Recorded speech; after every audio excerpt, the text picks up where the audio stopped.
present main story and character with grace, respect, and offers an insightful and thoroughly modern introduction to the vastness of this ancient poem. The New York Times said the production received many. आज किस चीज पर चर्चा रही, क्या क्या रहा पूरी चर्चा में, मंथन क्या निकला, उसके बारे में बता दीजिए। मैं प्रोफेसर मारुति रंजन तिवारी, मैं अध्यक्ष हूँ इंडियन आर्ट हिस्ट्री कांग्रेस का और Indian institute of heritage Noida में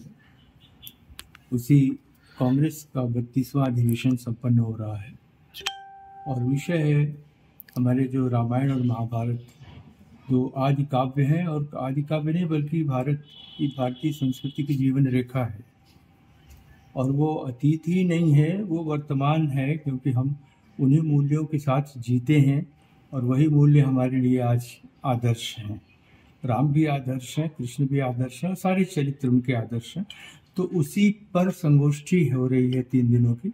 जिसमें मुख्य रूप से चर्चा हो रही है कि कला में उनकी अभिव्यक्ति कैसे हुई है। तो आज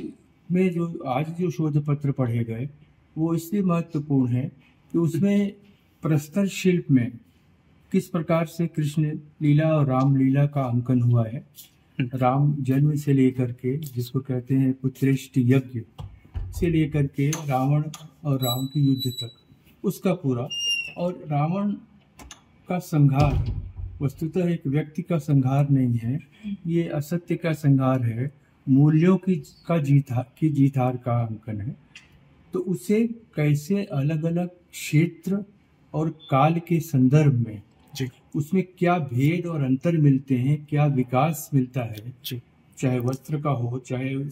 प्रस्तुति का हो, जी, चाहे विवरण का हो, क्योंकि रामायण एक ही नहीं, वाल्मीकि जी के बाद तो तमाम लिखे गए, तुलसी तक सैकड़ों रामायण लिखे गए,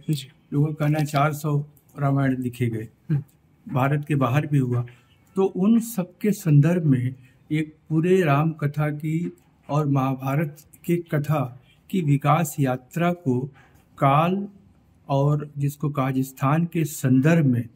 अलग अलग पेपर्स में व्याख्यायित किया गया है, और साथ ही साथ वर्तमान में उनकी प्रासंगिकता को, क्योंकि अगर वर्तमान में हम अतीत की प्रासंगिकता नहीं ले आते हैं और नहीं सिद्ध कर पाते हैं तो किसी भी अध्ययन का अतीत का कोई महत्व नहीं है। इस दृष्टि से महत्वपूर्ण है कि उन्होंने आज उसका क्या, उन मूल्यों के उन अंकन, क्योंकि अंकन जब देखते हैं तो प्रेरणा देते हैं हमें।